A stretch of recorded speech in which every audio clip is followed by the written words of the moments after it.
2. Est-ce que ça marche?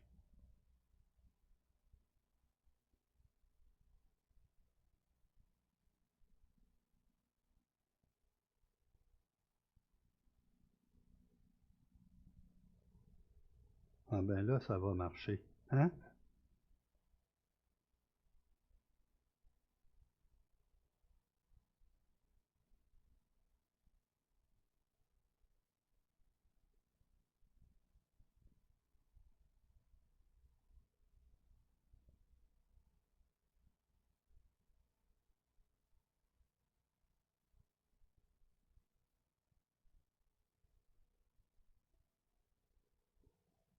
Le plus difficile, c'est de faire les mêmes erreurs au deuxième culte. Non, OK. Bon, j'ai l'impression de revivre le film de Bill Murray, hein? Le jour de la marmotte. Mais, je veux remercier, je vous trouve particulièrement bon, les musiciens, puis tout ça. C'est plus facile de critiquer quelqu'un en disant ah, ben, c'était pas pareil, puis c'est. Mais non, c'est. Il faut avoir toujours une parole de douceur, des paroles dites à propos, hein? Puis de bénir, non pas de critiquer. L'amour couvre une multitude de fautes. Alors, j'espère que tout le monde est là. Oui, Wilson a délaissé la porte, je suis content. Il est parmi nous. Alors, ce matin, ceux qui voudront vraiment avoir le message complet vont être obligés d'aller voir le premier culte à 9 heures, où j'ai prêché sur Jean-Baptiste. Et j'ai prêché sur le messager qui a préparé le chemin du Fils de l'homme.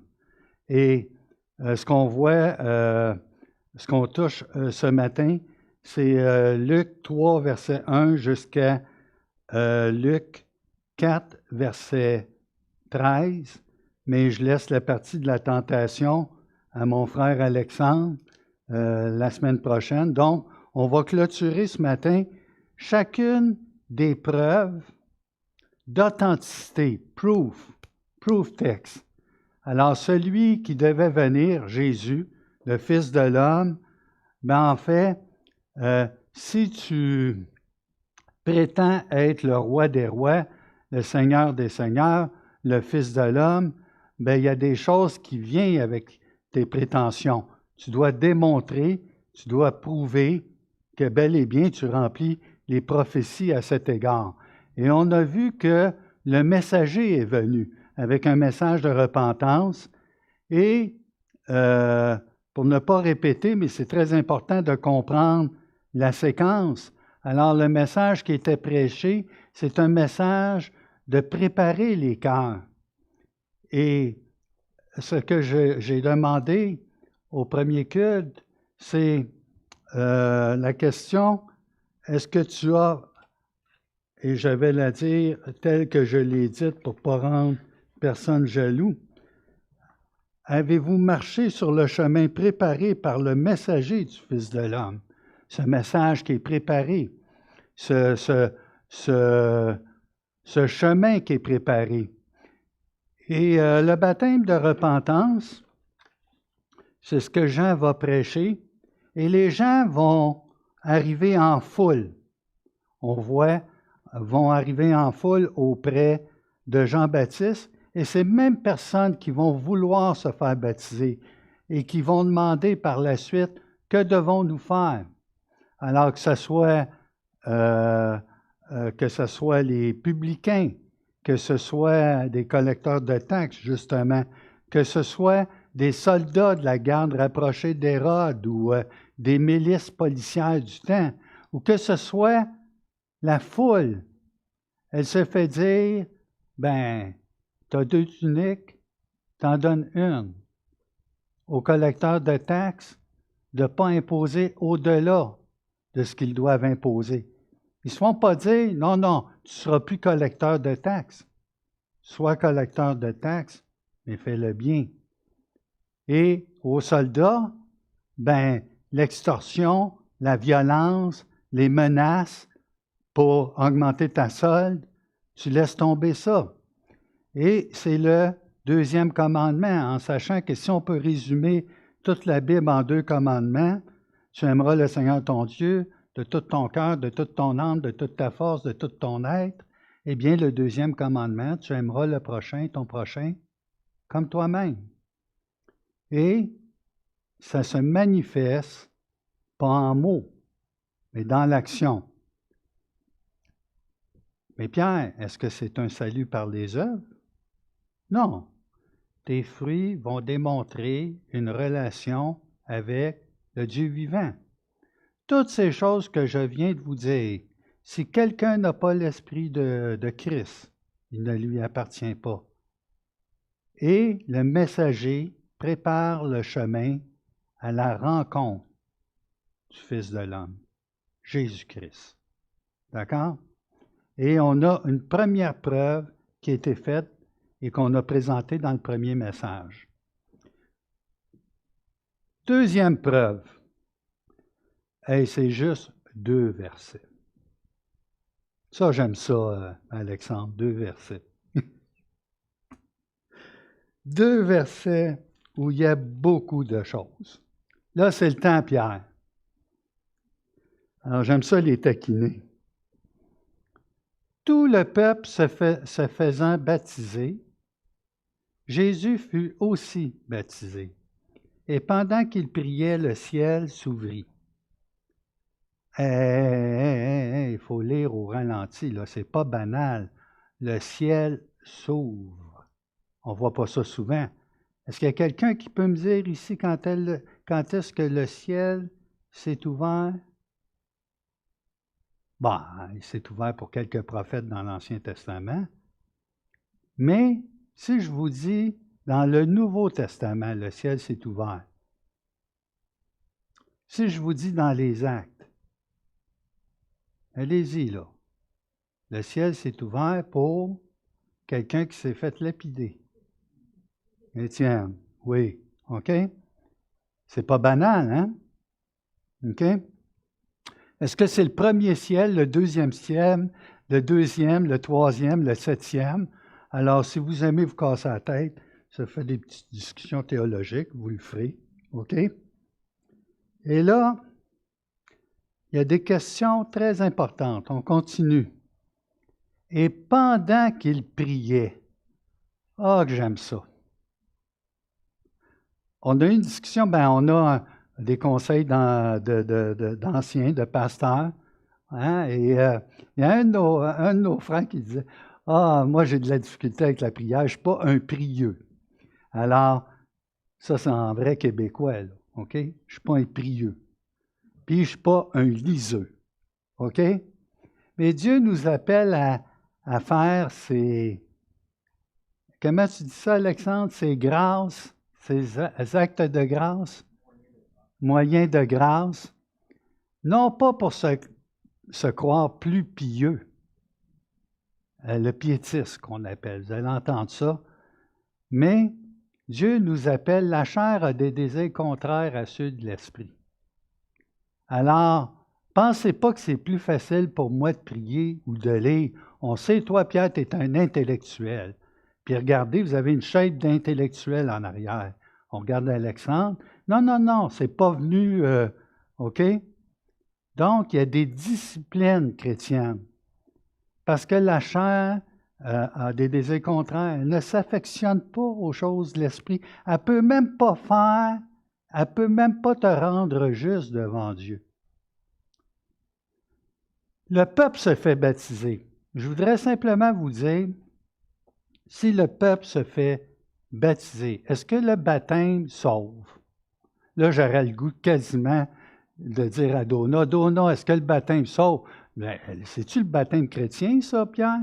C'est un baptême qui était différent, qui est le baptême de repentance.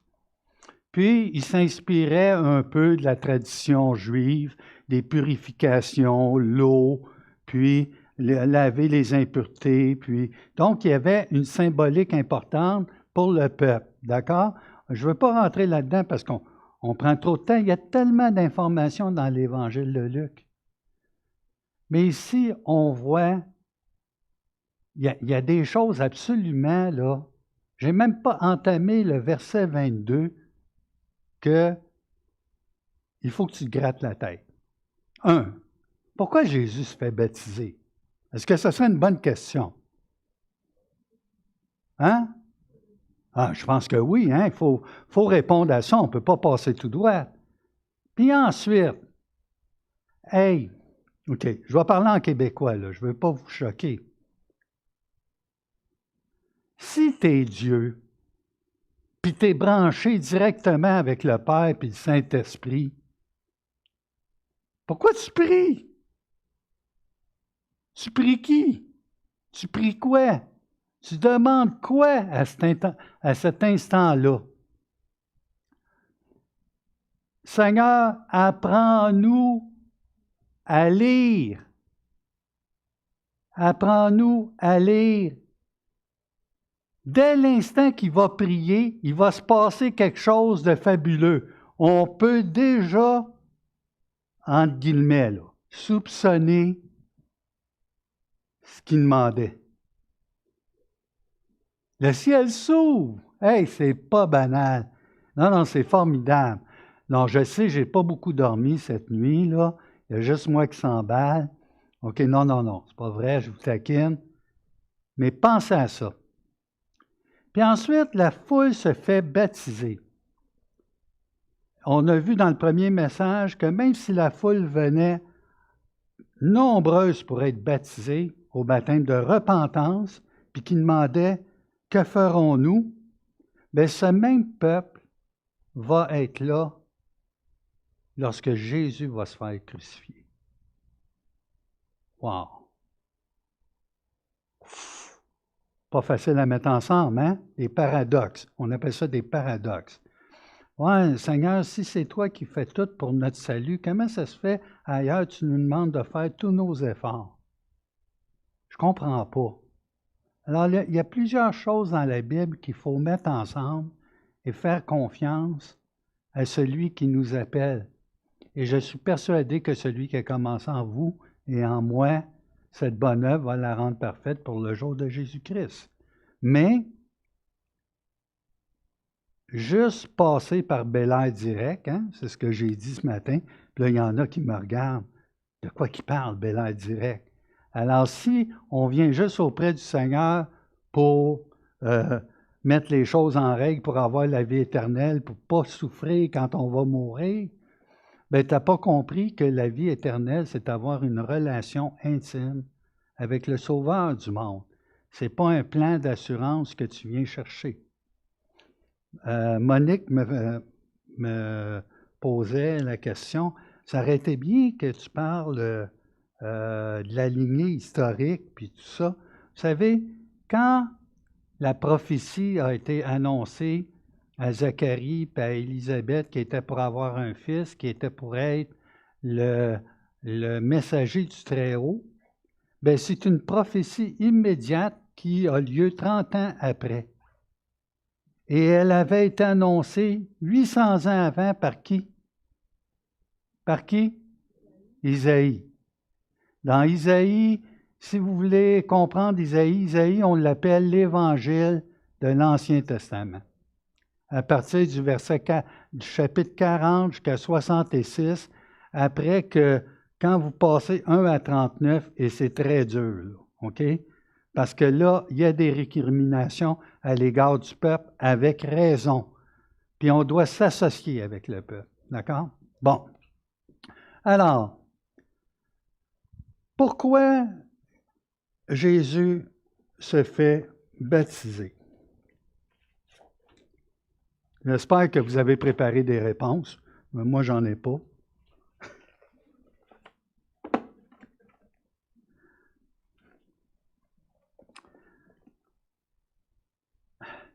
L'évangile de Luc, c'est l'évangile du Fils de l'homme. Puis le Fils de l'homme, c'est une expression qui fait du bien à entendre. D'accord? Le Fils de l'homme, c'est le Fils de Dieu, c'est le Fils de David, c'est loin, c'est le Messie, c'est le bon berger, c'est le même personnage. D'accord? Mais en mettant l'emphase sur le Fils de l'homme, il s'identifie avec le genre humain. D'accord? Et quand Jésus se fait baptiser, alors ce que la plupart d'entre nous savons déjà, c'est que Jésus, l'homme, ne vient pas se faire baptiser pour se repentir et se détourner de ses propres péchés. Hein? Jésus est sans péché. Alors, je veux quand même prendre le temps de lire des versets, de lire des versets que vous connaissez bien, mais qui est important de se rappeler. Alors, Hébreux 4, 15, 16 nous dit, « Car nous n'avons pas un souverain sacrificateur qui ne puisse compatir. Le Fils de l'homme a de la compassion à nos faiblesses. Au contraire, il a été tenté comme nous en toutes choses sans commettre de péché. » Pierre, comment il a pu, et là c'est Alexandre qui va vous expliquer ça, comment il a pu être tenté alors que Dieu ne tente personne et qu'il n'est lui-même tenté par le mal? Dans quel sens qu'il a été tenté et éprouvé? Ah, une autre bonne question, mais là je dévie, hein? Je dois répondre à la première, pas celle-là. Mais gardez celle-là en tête, c'est important, OK? Sans commettre de péché.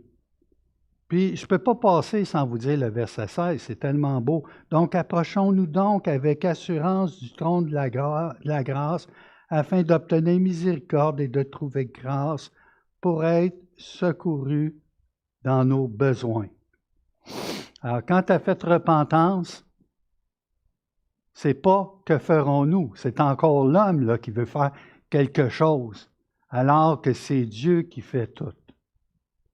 Toute chose. On l'a chanté. Hein? On l'a chanté, je le notais, je notais les paroles. « Venez à moi, vous tous qui êtes fatigués et chargés, je vous donnerai du repos. » Reconnais ton incapacité même à vouloir aimer comme il faut. La chair ne peut pas accomplir ce que l'esprit demande. Avant de faire, il faut que tu sois. Si un homme ne naît de nouveau, il ne peut entrer dans le royaume des cieux. Hein? Donc, nouvelle naissance. En se faisant baptiser, il y a un psaume, tu aimes les psaumes, Michel?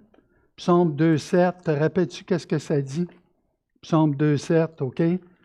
Alors, c'est un psaume qui parle du Fils. Et le psaume 2,7 dit « Je publierai le décret. L'Éternel m'a dit, tu es mon Fils. Je t'ai engendré aujourd'hui. » Alors, retenez ça parce qu'on va entendre quelque chose du ciel. Hey, c'est quelque chose. Donc, en se faisant baptiser, il va s'identifier au peuple et à la nation. 1. Puis ça, vous avez juste à lire Néhémie. Quand Néhémie revient de Babylone à Jérusalem, le peuple est dans une misère terrible. Ils sont mariés avec des femmes étrangères. Puis, Néhémie va prier pour le peuple et il va s'identifier.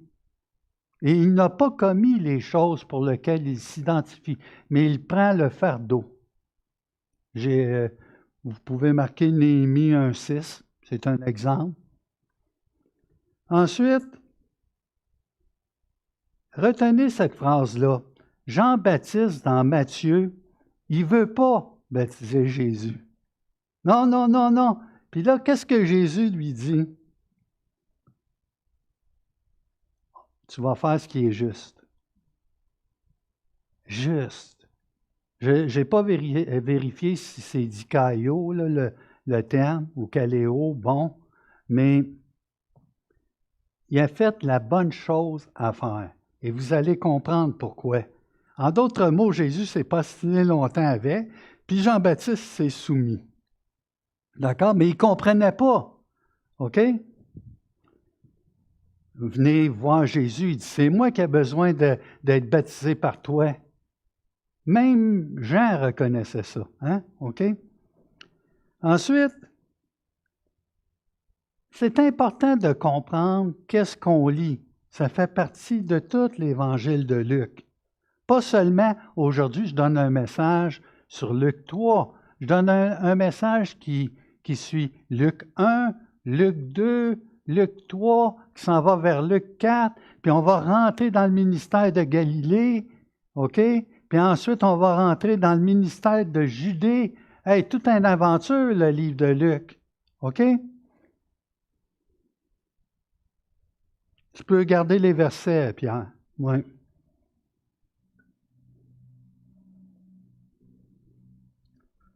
Donc, il inaugure son ministère public ici.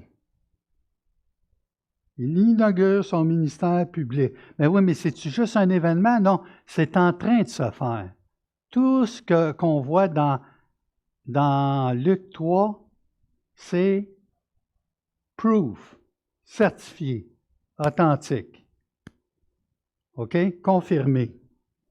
Donc, en apportant le message du salut à toute la foule. 4. Il va s'associer puis il va témoigner son support et son appui au ministère de Jean. Donc, en se faisant baptiser, il dit, ce ministère a raison d'être. Puis il authentifie aussi qui je suis. 5. Ah, que c'est beau, ça fait du bien d'entendre ça.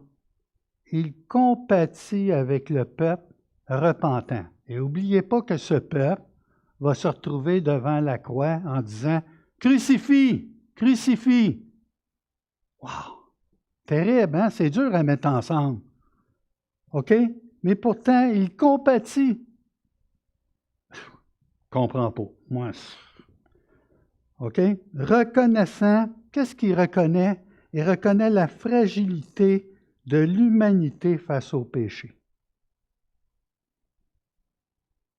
Ça, c'est le Dieu qui nous sauve. Puis ensuite, il prêche par l'exemple. Il prêche par l'exemple. Qu'est-ce qu'ils vont penser? Ils vont penser que je suis un pécheur? Non, non, non, non, non. Il prêche par l'exemple. On va commencer là, OK? Puis là, c'est moi je l'ai ajouté celle-là. Là, Alexandre, écoute comme il faut pour voir si je fais une erreur doctrinale, OK?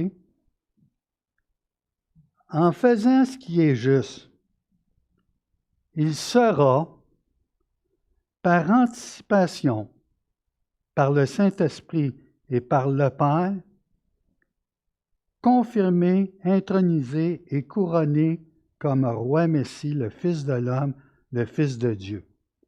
Et là, je me réfère à 1 Samuel 10:1. D'accord?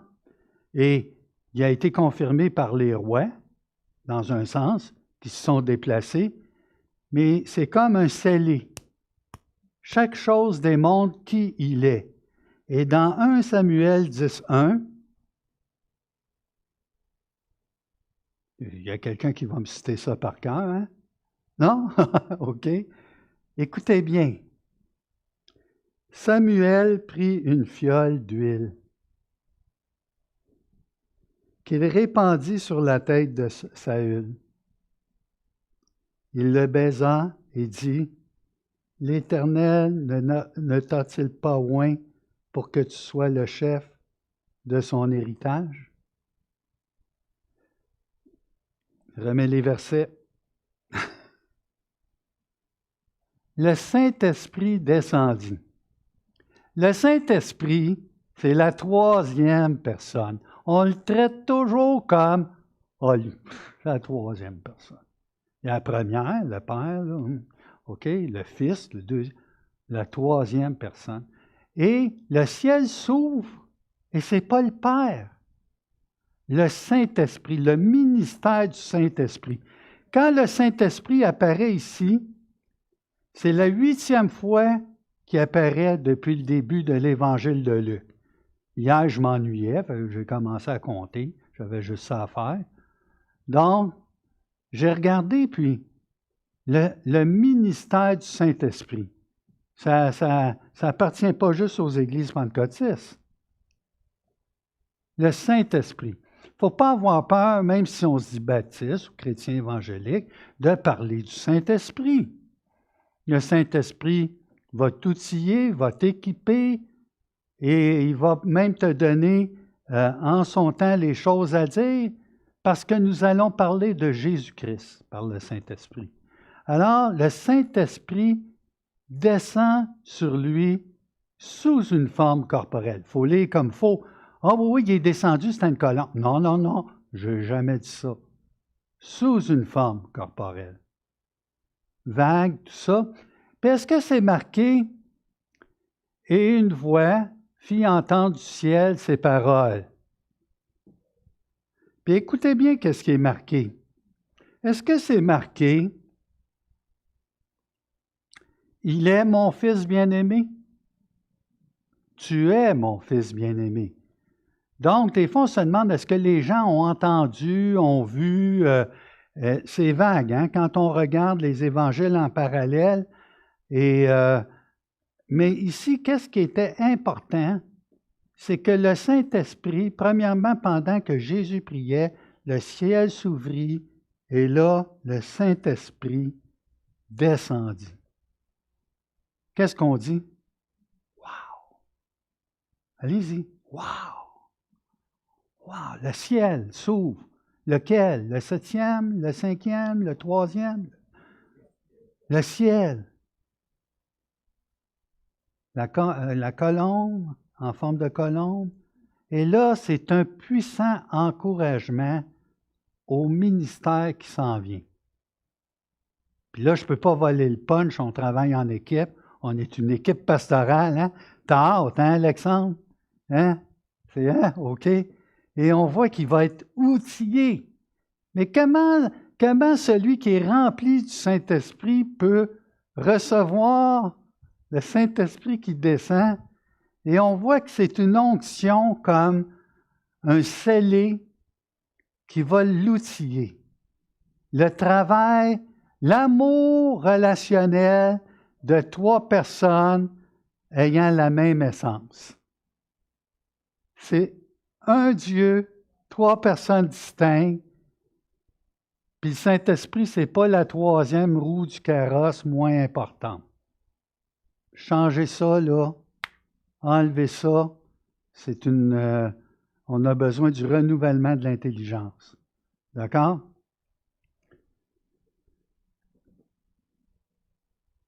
Donc, il s'agit d'un puissant réconfort dans son humanité, parce qu'il est... J'ai M. Cotenoir pendant des années, il me disait comment ça marche? Est-ce que Jésus est 50% homme, 50% Dieu? Oui? Êtes-vous d'accord avec ça? Hein? Ben c'est quoi, là? C'est quoi ça, là? 100%, c'est quoi? Ah, vous l'avez entendu, hein? OK? 100% homme, 100% Dieu. Ouais, mais comme il ne peut pas être tenté par le mal, ça n'a pas été vraiment... Vous savez, là aussi, durant le Conseil d'Anciens, je pense que c'est mon ami Yvan, il disait, ouais, Jésus aurait pu arriver 4 jours avant la croix, arrive sur la terre, bang, OK, on paye pour le péché à la croix, ça fait moins de dégâts, puis c'est moins souffrant, OK? Mais non, c'est la vie d'abaissement, d'humilité, et il est né dans des conditions où le chemin n'était pas aplani. Mais il a pensé à nous avant en envoyant son messager, non pas pour aplanir son chemin littéral, mais aplanir le chemin spirituel pour aller vers lui. Il veut nos cœurs chaque jour. Pas seulement, j'ai fait les 4 lois spirituelles, j'ai fait le gant de la bonne nouvelle, j'ai répondu, donc je suis réglé, mon programme d'assurance, puis tout mon programme de retraite est bouclé avec le Seigneur, j'ai la vie éternelle. Non, non, non. Une vie relationnelle chaque jour avec Jésus-Christ. Seigneur, ce matin, je n'ai pas le goût de te prier. Bien, une prière comme ça est mieux aimée qu'une prière hypocrite de sacrifice qui ne veut rien dire. Sois authentique et vrai chaque jour et tu as accès auprès du Fils de l'homme, le Sauveur du monde, le Roi des rois, le Fils de David, la postérité d'Abraham. Nommez-les toutes. Ils sont toutes dans le package.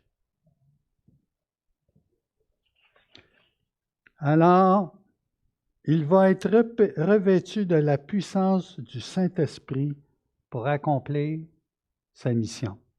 C'est tout simplement ça que ça veut dire.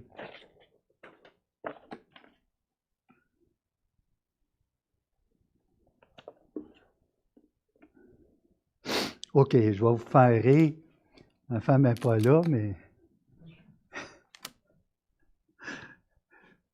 Combien de minutes qu'il reste, Michel? Vas-y, j'aime ça. Hey, je l'ai perdu. Il n'était même plus avec le timer. Vas-y. Hein? Ah, même pas. Regarde. Est-ce que j'ai assez de temps pour couvrir tout ça? Mon Raymond est là, oui, OK. Excusez, j'ai descendu de l'estrade.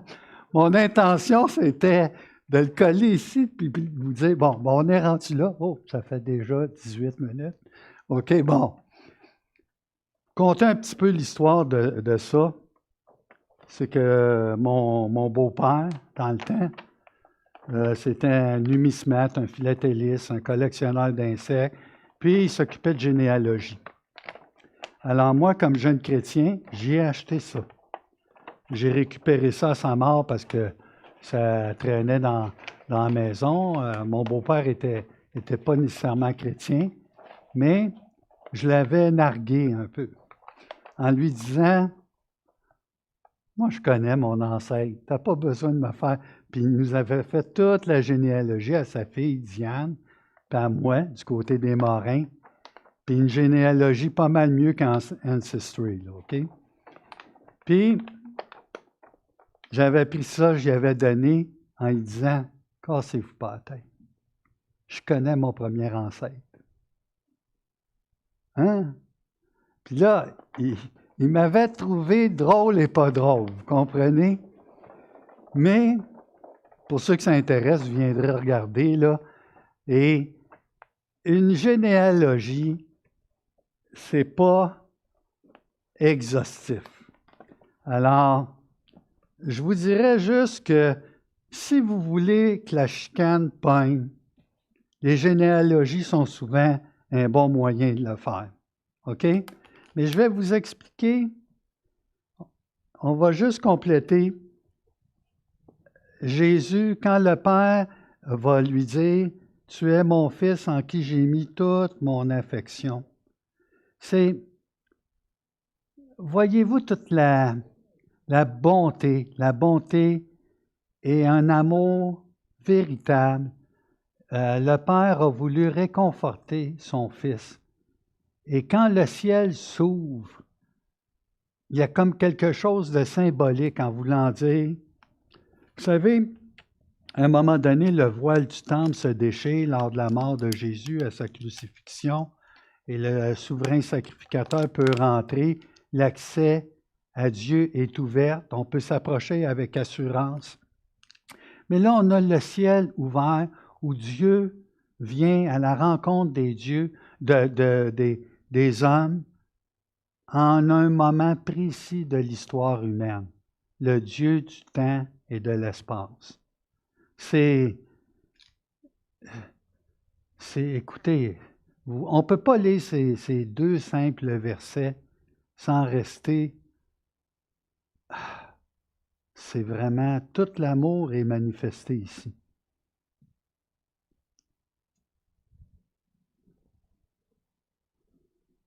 Les généalogies.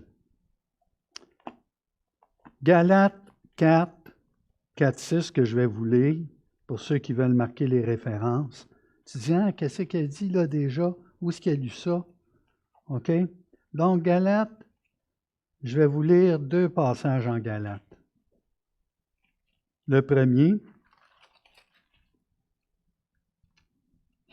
Mais lorsque les temps ont été accomplis, Dieu a envoyé son Fils, né d'une femme, né sous la loi. Hey, ça c'est Luc 2, hein? L'accomplissement de la prophétie, OK? Afin qu'il rachetât ceux qui étaient sous la loi, afin que nous reçussions l'adoption. Et parce que vous êtes fils, Dieu a envoyé dans nos cœurs l'esprit de son Fils, lequel crie Abba, Père. C'est pas beau? Qu'est-ce qu'on peut dire à ça? Les jambes, nous, hein? Mon Dieu, si grand, si fort, si puissant. Les anges avec les bergers. Hein, le Fils est descendu. Il s'est humilié pour ses créatures. Puis les anges, OK, étaient au service de celui qui les avait créés. Colossiens. Hein? On voit ces passages. Et dans Galates 3, 7, reconnaissez donc que ce sont ceux qui ont la foi qui sont fils d'Abraham. Oh, puissant, hein? Puissant pour... Alors, tout ce que vous allez voir comme affrontement dans Luc, c'est un verset absolument important, la foi d'Abraham. Alors, j'ai dit tantôt, c'est pas Bel-Air direct. Puis pour un Juif, c'est pas parce que ton ancêtre, c'est Abraham, que tu as la place réservée au ciel. Si tu n'as pas la foi de celui dont tu dis que c'est ton père, ton ancêtre, bien, c'est en vain.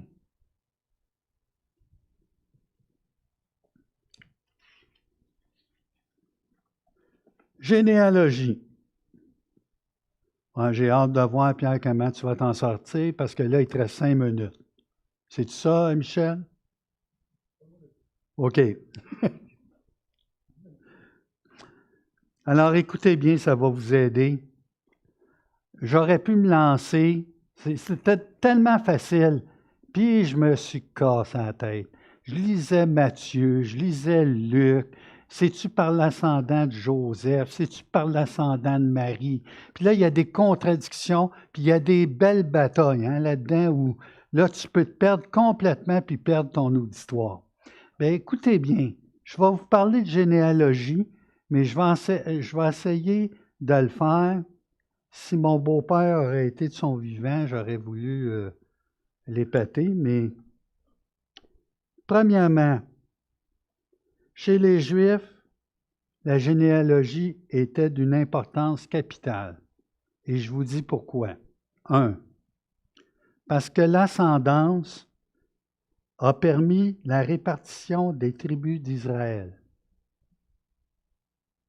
La tribu de Dan, d'Éphraïm, Galaad.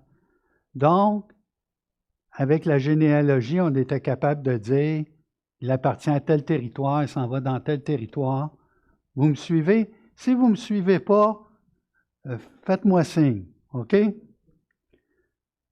Elle établit le droit d'héritage de la propriété. Tel terrain, la maison, les droits, c'est la généalogie sur laquelle on s'appuie. OK? Est-ce que vous me suivez toujours? Oui, c'est bon. Est-ce qu'elle constitue la base sur laquelle s'appuie le droit de rachat par parenté? Pensez-vous à quelqu'un en particulier? Qui, Raymond? Ruth, hein? Donc, on appelle ça aussi la loi du Lévirat aussi, qui est quand une femme meurt sans que son mari lui ait fait une postérité, donc elle peut référer à un des frères vivants de cette famille pour la continuité. Alors, voyez-vous que ça a son importance? OK? Elle détermine aussi le lieu d'imposition. Alors, ça concerne qui dans l'histoire?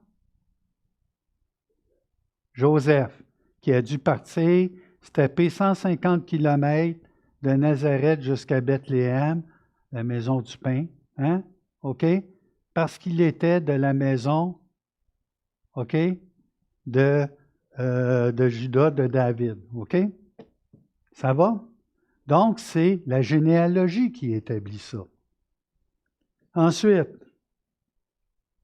elle détermine le droit et l'éligibilité à la fonction de prêtre, les Lévites. Ça, quand on voit Néhémie, on voit Esdras, on les voit de retour de Babylone, il y en a qui n'étaient pas capables de faire la preuve de leur éligibilité en tant que prêtre. Et c'était tellement sérieux que c'est pas qui veut, c'est qui peut est montré et certifié. Donc, c'était sérieux. D'accord? Mais la raison primordiale ici, en Luc, vous êtes prêts?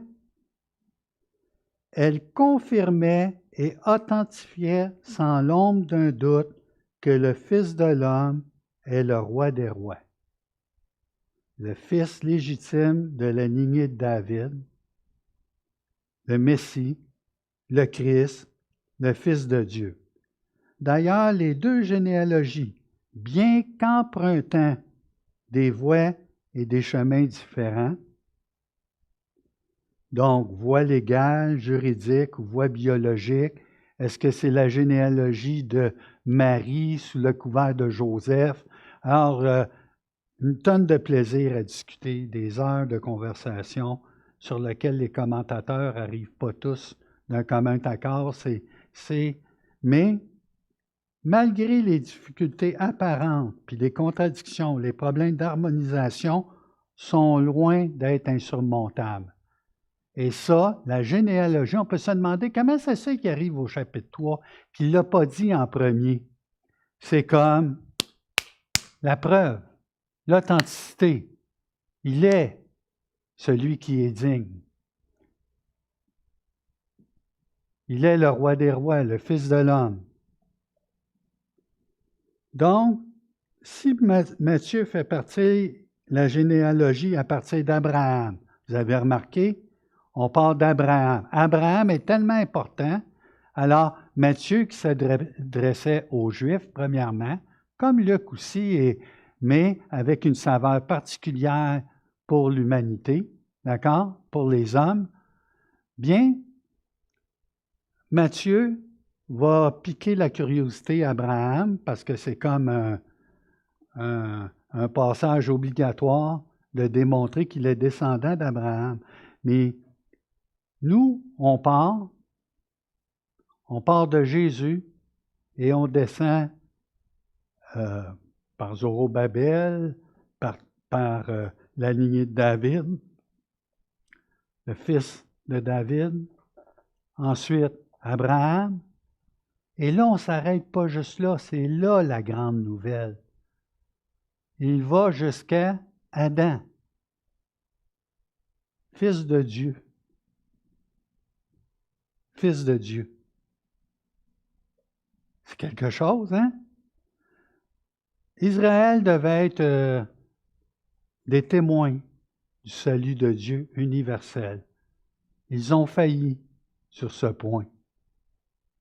Et là, on rétablit les faits de manière bouleversante.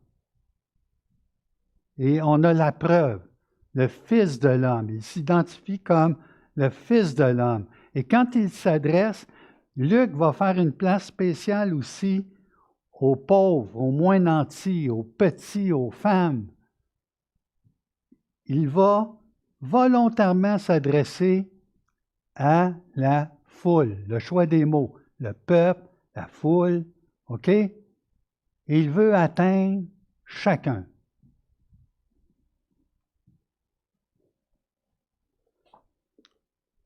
Je finis, Michel.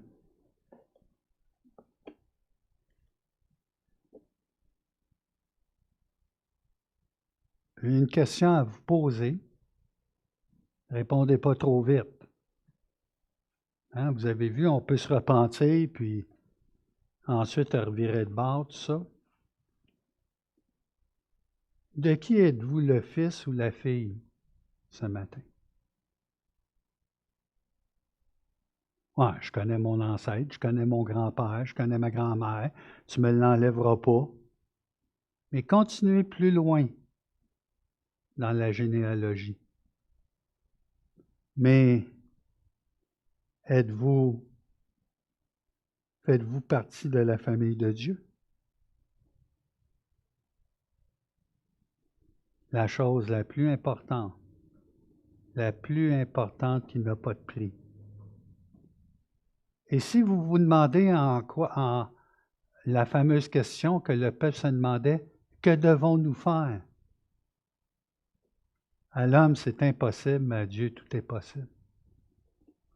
Venez simplement tel que vous êtes à lui, et pas seulement une fois. À chaque jour, vous avez le privilège de parler avec le Fils de l'homme, le Fils de Dieu, le Fils de David. Vous comprenez? Et ça, c'est sans prix. C'est ce qu'on a vu dans Luc 3. On a vu les preuves, l'authenticité, celui qui vient, qui va aller être éprouvé au désert avant de commencer son ministère public en Galilée, bien, il est celui qui devait venir.